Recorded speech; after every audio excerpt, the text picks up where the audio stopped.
আল্লাহ সুবহানাহু ওয়া তাআলা বলেছেন, দুইটি জিনিস যার মধ্যে থাকবে না আমার জান্নাত আমি তাকে দিব।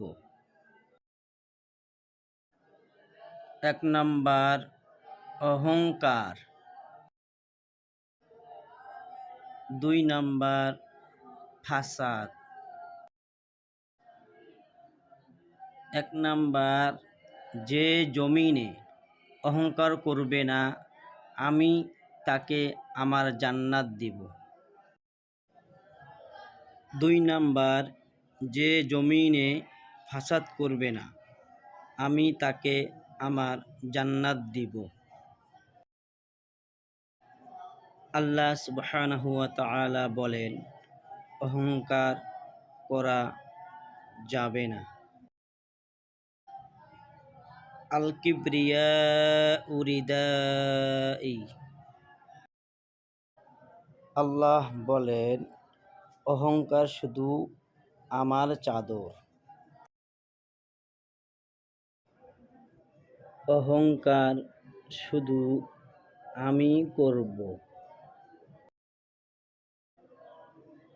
আর কেউ করতে পারবে না। আর কারো অহংকার করার কোনো সুযোগ নাই।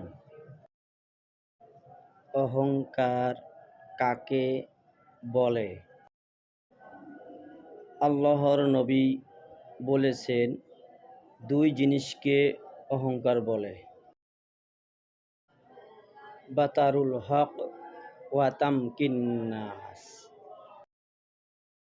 এক নাম্বার বাতারুল হক, যত কিছু হক শরীয়তের বিধিবিধানের যে কিছু একটাকে অবজ্ঞা করা, পরিত্যাগ করা, বাদ দেওয়াকে অহংকার বলে।